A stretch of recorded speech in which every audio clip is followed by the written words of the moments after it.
आज हम सूर्यकांत त्रिपाठी जी द्वारा लिखी गई कविता बांधो ना नाव इस ठाव बंधु की का भावार्थ करेंगे।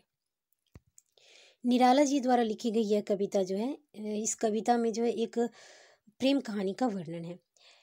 ये कविता जो है उनकी काव्य संग्रह जो अर्चना है उसमें 1950 में लिखी गई थी।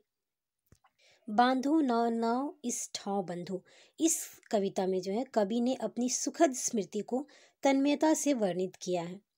कवि किसी सुखद स्मृति का ध्यान कर भाव से भर उठते हैं। उनकी जो पुरानी पिछली बातें हैं उस किसी बात को बहुत ही अंदर से खुश होकर और भाव वर्णित होकर उस कविता को लिखे हैं और भर उठता है। और इस स्मृति को कवि ने अपनी कविता में शब्दों के द्वारा भर के लिखा है।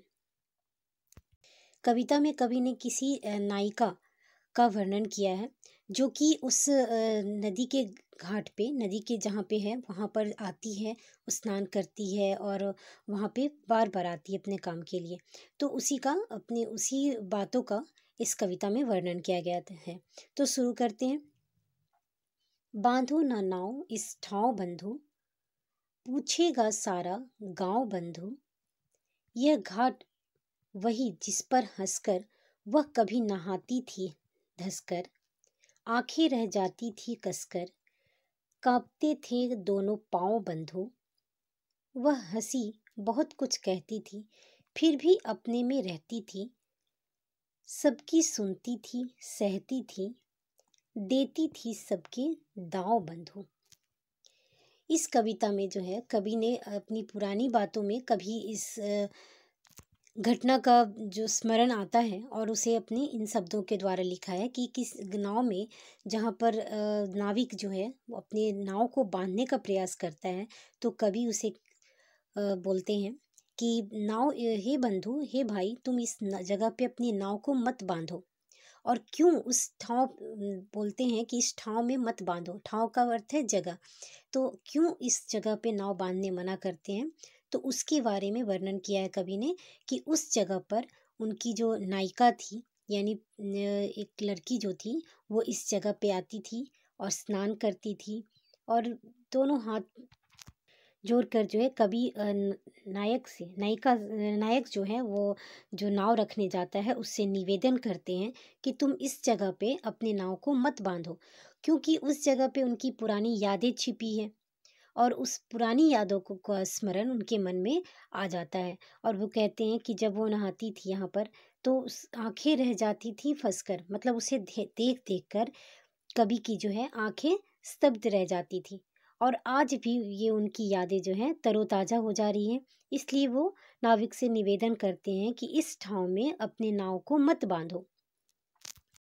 कांपते थे दोनों पांव बंधु, मतलब ये सारी बातें जो है उन्हें याद आती है तो उनके पांव तक कांप उठते हैं। वह हंसी बहुत कुछ कहती थी, फिर भी अपने में रहती थी। सबकी सुनती थी, सहती थी, देती थी सबकी दांव बंधु। मतलब कभी उस नायिका का वर्णन करते हैं कि वो हंसती थी, मतलब मुस्कुराते रहती थी। उसकी जो हंसी है वो कवि के दिल में बसी हुई है।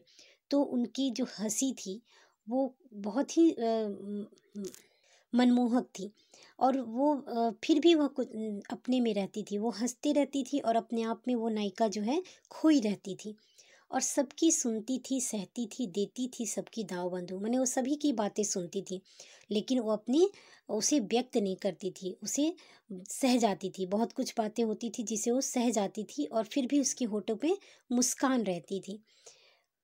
इस तरह से कवि ने उस नायिका का वर्णन किया है जो कि उस नदी के घाट पे, नदी के जिस जगह पे नावक जो है वो अपनी नाव बांधना जा रहा है, उसी जगह पे वो नायिका जो है आके स्नान करती थी और उसकी हर एक बातें कवि के दिल में याद आती हैं। और उस नायिका की जो मुस्कुराहट थी, मधुर मुस्कुराहट, मनमोहक अंदाज जो थी, कवि के दिल में आज तक बसी हुई है, जिसे उन्होंने अपनी इस कविता के द्वारा व्यक्त किया है। तो ये बांधो ना नाव इस ठाव बंधु, इस कविता में जो है कवि का जो है पुराना जो स्मृति है, पुरानी स्मृति, सुखद स्मृति जो है वो उसमें इन्होंने उस चीज़ों का वर्णन किया है और वो भी उस नायिका के प्रति जो उनकी सुखद स्मृति थी उसका बखान किया है। तो हमारा ये जो है कविता की व्याख्या समाप्त हुई। धन्यवाद।